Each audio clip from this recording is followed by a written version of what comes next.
What's up, guys? Coming to you guys with more news from the Taxstone murder trial and the official sentencing, in which he got 35 years. As you can see here, this is the New York Post, and they have officially printed the article.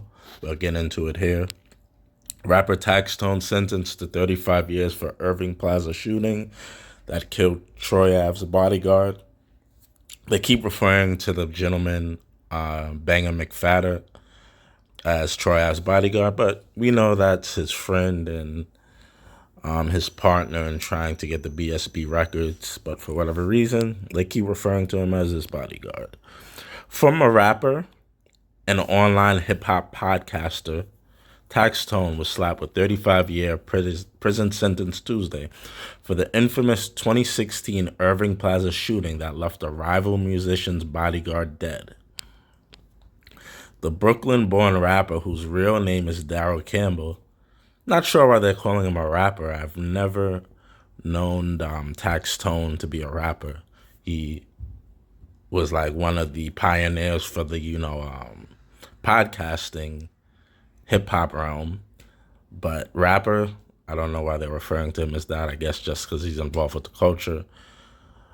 Whose real name is Daryl Campbell, was ordered to serve the sentence in state prison, followed by 5 years of post-release supervision for killing Ronald Banger McFadder, the friend and bodyguard of his nemesis rapper, Troy Ave, a.k.a. Ronald Collins. So, after this 35 years, it's like a slap in the face. They're going to give him 5 years of post-release supervision, if he even makes it to that time, right?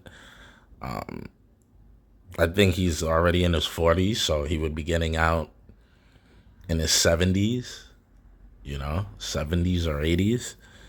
It's almost like a life sentence. He did say he was going to appeal. Daryl Campbell used a firearm to target his rival, which led to loss of life, serious injuries to innocent bystanders. Manhattan District Attorney Alvin Bragg said in a statement, "Gun violence cannot be used as a way to address conflict. The toll of guns continues to be staggeringly high, and it is horrific that a night out at a concert ended tragically." Campbell continued to claim he was innocent, victim of calculated hit at the hands of Collins, who prosecutors had a long-standing feud with. I don't know why he keeps trying to use that angle, because you're a felon in possession with a gun within, city limits. At that time in New York, you couldn't have a gun. They since the Supreme Court has upheld, I believe it's the Second Amendment, right to bear arms, and there are ways you could get firearms now. But at that particular time in 2016, only law enforcement officials were able to have guns. Even people coming home from, tours overseas couldn't keep their guns in New York City. So, yeah, we also have a bit of his tweets.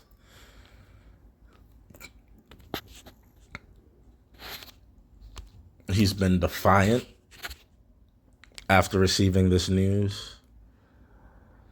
"If I rely on your laws, I'll be Jordan Neal. Nah, beloved, I fight back, and I always am. Always safe, though. Be safe, though." It's one of his tweets, and he's obviously tweeting this from jail. As you guys may know, he's been caught with several phones. "They wanted me to be on a t-shirt. Nah, you be on a t-shirt. Nobody will ever think they're going to hit me with a gun, and I'm going to respond with a prayer and a whine. Nobody. So IDGAF, we know what that means. NYC feel about it."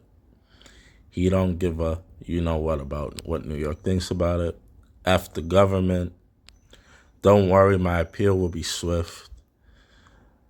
He goes in to even put the district attorney's face on his Twitter. He's going to appeal, as he said, but It's not going to look good for him. They're going to have it out for him. Troy Ave's co-defendant did a great job. Manhattan District Attorney Christine Kenya, who flipped anything I said positive into a negative. This video is getting a little bit long-winded, but as you can see, he's not taking any of the crap, or he's actually throwing more crap on himself. But yeah, you guys let me know what you think in the comments. Was it smart for him to put not only the district attorney who prosecuted him, but one of the witnesses against him in the case, this gentleman, Malcolm Kenyon of Poughkeepsie? He says where he's from, he says his full name, and posts a picture of him. This is not going to be good for his appeals process. Also, the judge, district attorneys, and everybody involved with the legal, process is going to take a look at this and probably use it against him in his appeal process. But again, let me know what you guys think.